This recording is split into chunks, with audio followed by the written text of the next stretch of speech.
जाता है, पीछे हो जाता है। और सुनीति के जीवन में इसी समय संघर्ष आ गया और सुनीति के राजमहल से छोड़ने का समय भी आ गया, छोड़वा दिया।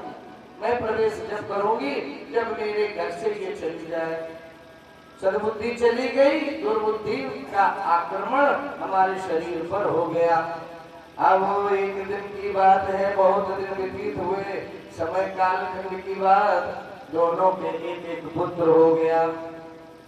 सुनीति से बेटा जो जाया गया जिसका नाम है ध्रुव, और सुरुचि से जाया गया है उसका नाम है उत्तम। सुरुचि है ना, तो उत्तम सोचती अच्छा है। सुरुचि अपनी रुचि के अनुसार उसका कार्य भी है, संतान भी है, व्यवहार भी है, जो भी उसके जीवन में वो अपनी इच्छा के अनुसार सब करती है। और सुनीति जो है वो दृढ़ है, अटल है, वो कभी अपने विचारों को बदलती नहीं है। और जो स्थिर होते हैं वो टिकाऊ होते हैं, और जो अस्थिर होते हैं मौसम में बादल वर्षा चला गया। लेकिन जो सुनीति है उसका पुत्र अटल है, निश्चित है, अडिग है। और दोनों के बीच में एक दिन की घटना हो गई। एकदा सुरुचे पुत्र मंगमारो प्रलालयम् उत्तमं नारुक्षक्तं ध्रुवं राज्यवन्दतान् ध्रुवं राज्यावनन्दतः। माताओं बैठ जाओ। और एक दिन गृह चक्रावली की दिनचर्या में राजा अपने महल में बैठा है और सुरुचि बगल में बैठी है, गद्दी पर बराबर बैठी। और राजा अपने गोद में सुरुचि के पुत्र को लेकर के गोद में लेकर के उसे प्यार कर रहा है, वात्सल्य प्रेम दे रहा है। उसी समय आज वहीं पर घूमते घूमते सुनीति का पुत्र ध्रुव पहुंच गया राजमहल में। और जैसे राजमहल में पहुंचा तो राजा का पुत्र है, ध्रुव है, बड़ा है, बड़ी रानी का बेटा है और उत्तम से उम्र में भी बड़ा है। तो उसके अंदर एक भाव, बाल स्वभाव की वजह से जागृत हुआ कि मैं भी अपने पिता की गोद में एक बार बैठ जाऊं। और उसी भाव से निर्दोष निर्मल व्यवहार है, बाल बस आज राजा के सामने पहुंच गया। और जैसे हाथ उठाए उसी समय सुरुचि ने उसके प्रेम में, उत्साह में तुषाराघात कर दिया। सावधान! क्या बोली? सुरुचि शृणोतो राज्ञा। सुरुचि कहती है राजा, बेटे लड़के सुन। बोले क्या? राज्ञा से सहमति गर्भिता। बालक, इस गोद में, इस सिंहासन पर बैठने का अधिकार तेरा नहीं है। ये जो मेरे गर्भ से बालक, मेरा उत्तम जो बैठा है उसी का सर्वाधिकार है, तुम इसके उत्तराधिकारी नहीं हो। राजा के सामने जब ऐसी बात हुई, राजा मौन है, क्योंकि सुरुचि के आगे राजा की चलती नहीं है। इस समय राजा ने ये बात कहा और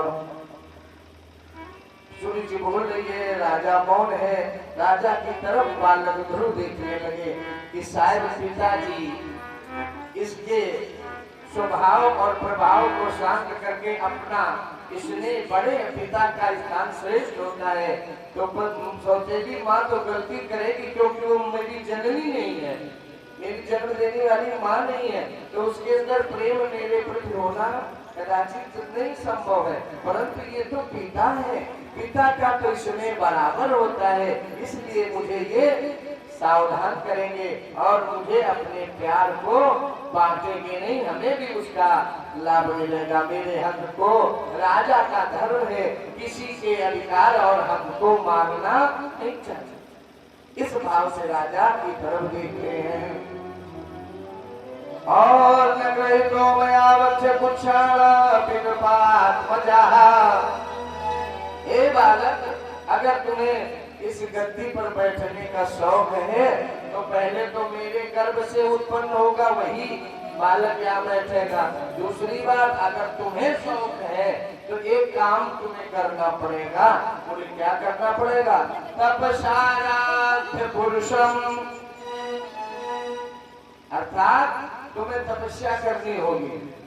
और जब तपस्या से तुम्हारा आराध्य इष्ट परमात्मा प्रसन्न हो, वरदान देने आवे, तो उसे तुमको कहना है तस्यावानुग्रहेण में, उनसे वरदान मांगना कि अब की बार हमारा जन्म सुनीति के गर्भ की बजाय सुरुचि के गर्भ से हो जाए तो हम आपको अपना पुत्र मान करके यहाँ पर बैठाएंगी, अन्यथा हम तुमको इस स्थान पर बैठने नहीं दोगे।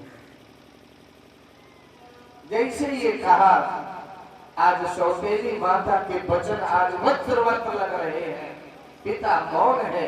उसी समय व्यास जी लिखते, मातो शपथन्या सदुरक्त विद्धिम अस्वसन् रुदादंडहतो यदाहि। कठोर वेद बाण को सुनते हुए राजा के समक्ष ध्रुव जी आज बहुत आघात हुआ है हृदय को। हित्वा विशंतम पितरम सन्नवाचम, पिता की ओर देखा। कुछ पिताजी, तुम पिता हो, तुम न्याय करो। क्या ये माता सौतेली हमारी सही कर रही है? इसका व्यवहार उचित है क्या? हित्वात्मपादम हित्वानिशंतम पितरम सन्नवाचम, पिता की ओर देख रहे, कुछ बोलो, लेकिन पिताजी मौन हो गए। तो जगा मातु प्ररुरत सकाशम, माने जब पिता मौसी सौतेली माँ ने वज्रवत वाणी का प्रयोग किया और उस वाणी पर राजा मौन रहा, तो ध्रुव ने समझ लिया हमें यहाँ न्याय मिलने वाला नहीं है। उम्मीद छोड़ दी, अपनी माँ की याद आई, माँ वही हमें अब शांत करेगी। और लिखा है जगाम मातो प्रतुरत सकाशम, अपनी माँ सुनीत के पास राजा का पुत्र दूजी पहुंचा। माता ने देखा लाला रो रहा है, धूल घोषित है, आंखों से अश्रुधार बहती चली जा रही है। माता ने उसे अपनी गोद में लिया, बार बार सावधान करते, बेटा चुप हो जाओ, लेकिन ध्रुव जी महाराज चुप नहीं हो रहे। अब मैया ने पूछा, ए पुत्र, ए दुखियारी के दुखी लाल, इस बेदर्दी ने पीटा है।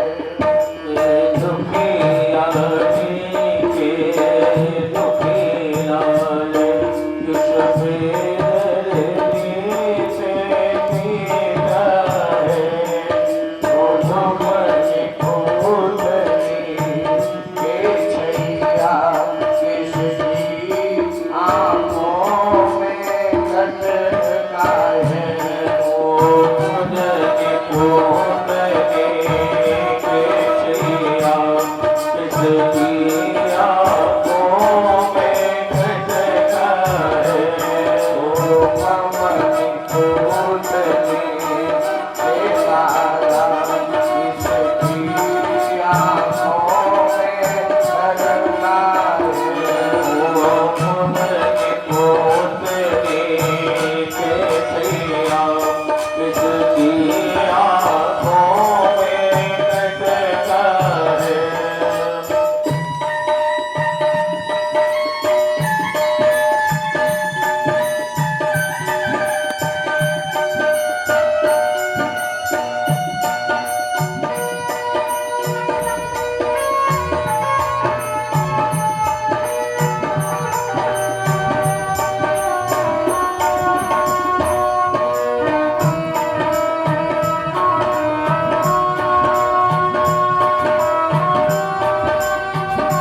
कहा, बार बार कहा, लेकिन गुरु जी कुछ नहीं बोले।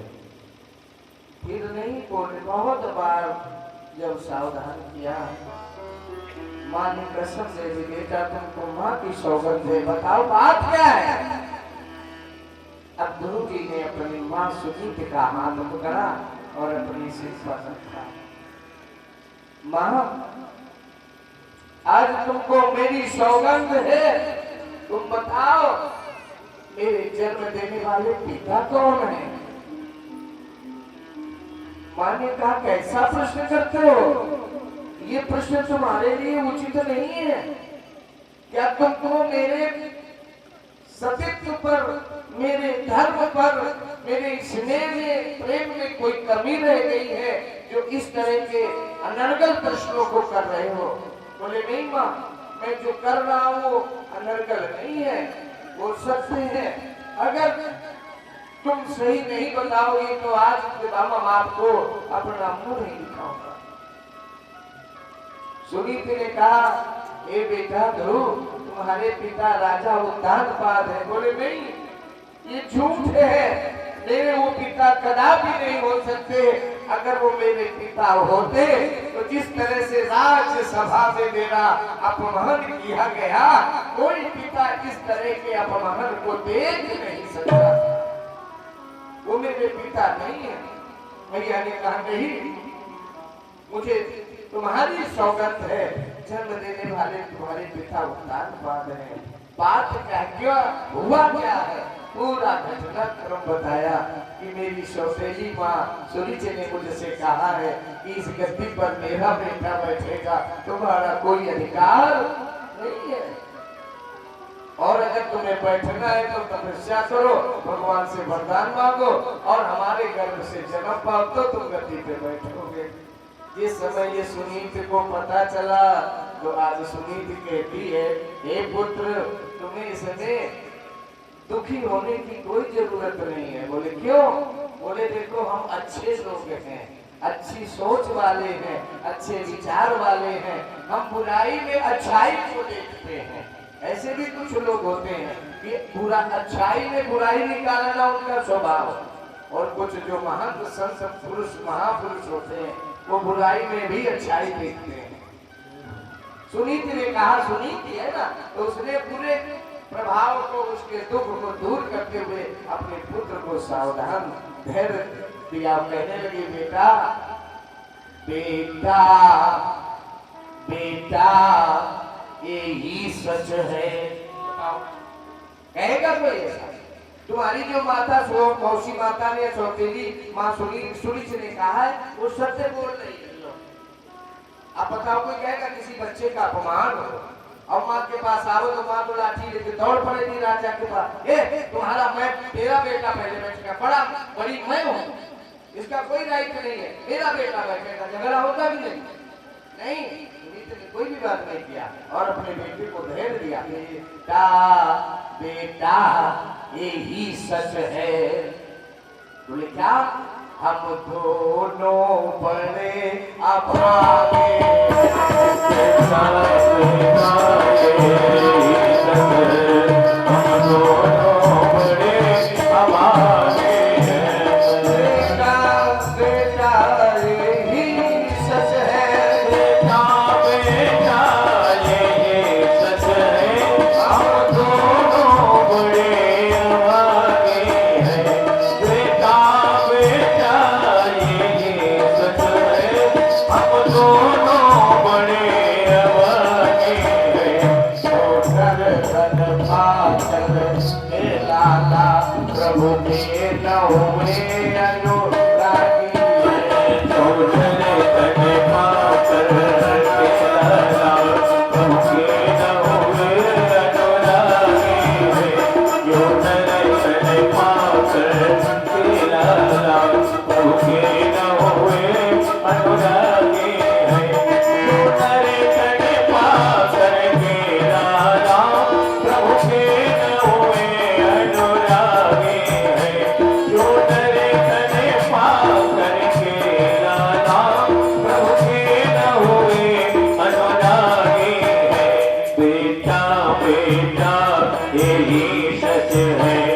दोनों बड़े अभागे हैं, बेटा बेटा ये सच है, हम दोनों बड़े अभागे हैं।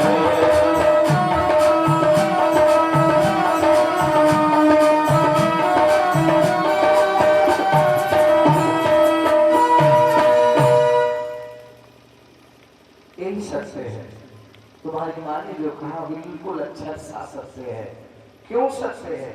क्योंकि मेरा भाग्य है, तुम्हारा भाग्य है, जो ये हमें सुनने को मिल रहा है और देखने को मिल रहा है।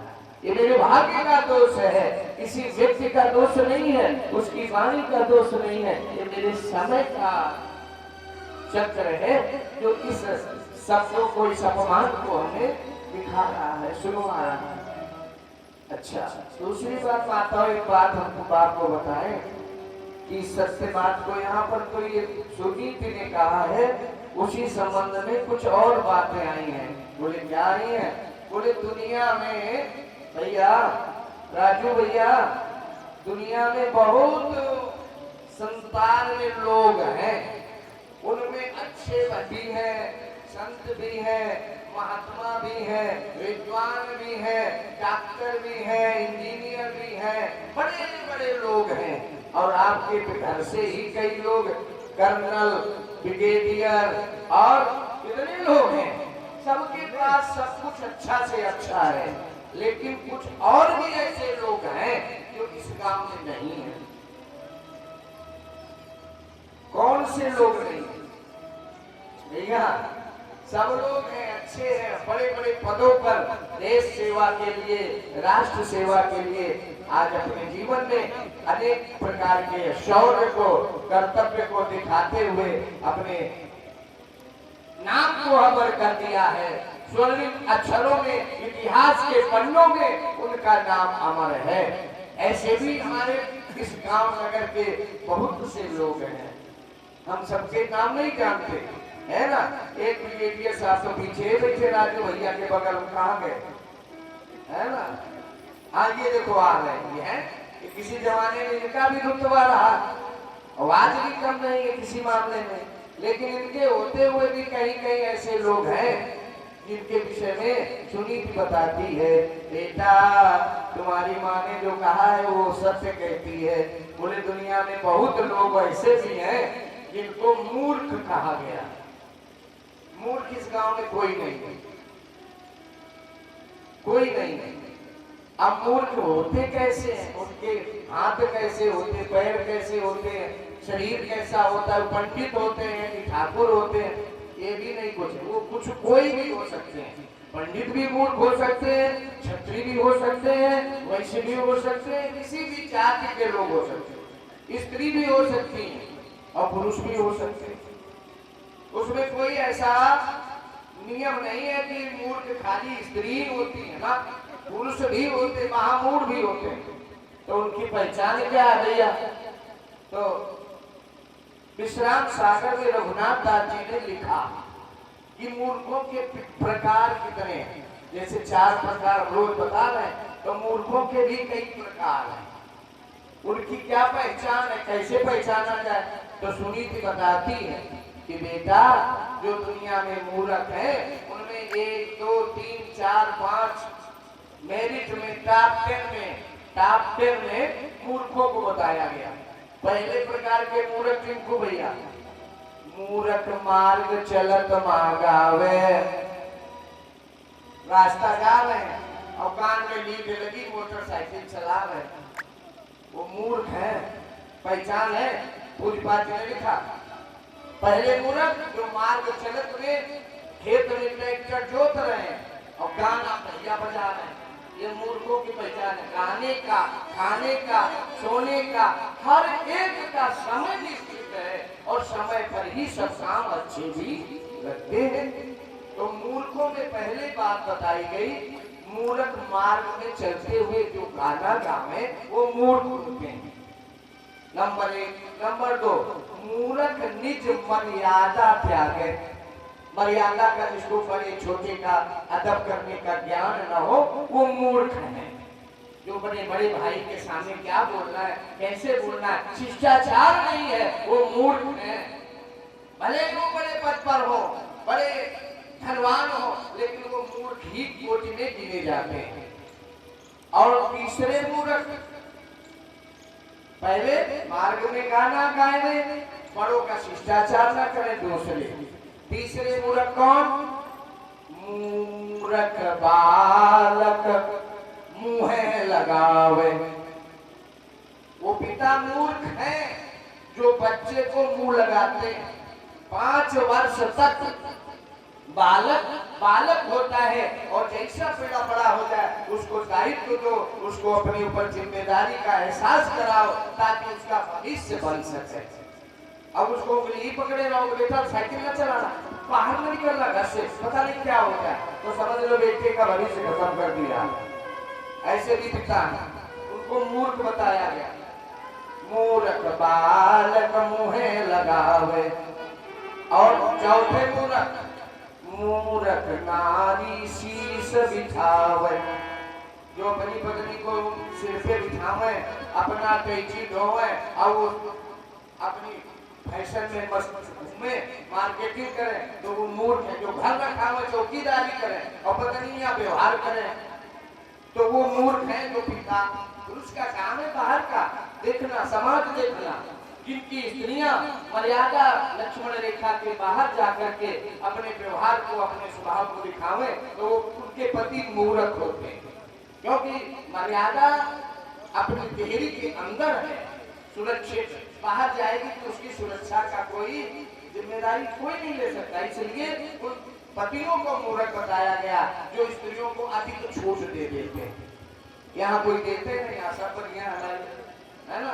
क्यों भैया आज तो नहीं बोल सकती?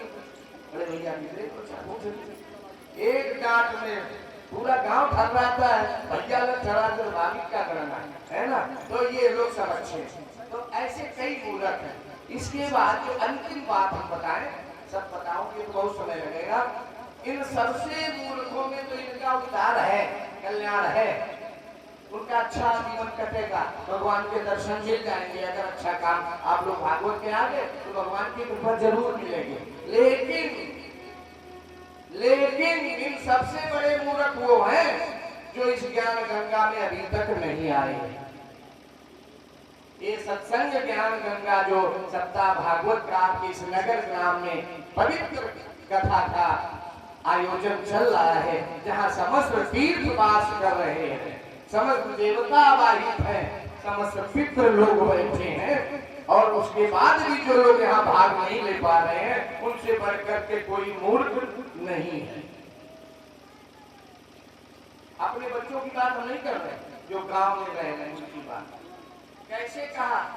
बोले सब ते मूर्ख, सब ते मूर्ख तेही का चीन्हा।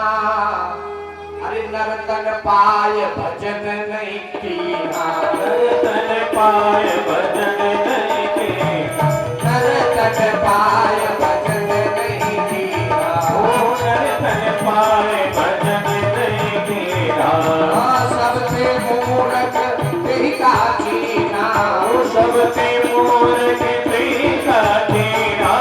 नर्तन पाय भजन नहीं कीना, नर्तन पाय भजन नहीं कीना, नर्तन पाय भजन नहीं कीना। सबसे मूर्ख तेही का चीना, नर्तन पाय भजन नहीं कीना। सबसे मूर्ख तेही का चीना, नर्तन पाय भजन नहीं कीना। और सुनीत कहती है, यही बात कहती है, बेटा बेटा यही सच है, बेटा बेटा यही सच है। हम दोनों बड़े अभागी हैं, हम दोनों बड़े अभागे हैं। नर्तन पा करके लाला, जो नर्तन पा करके लाला, होके न हुए मनोभागी हैं, प्रभु के न हुए अनुरागी हैं, प्रभु के न हुए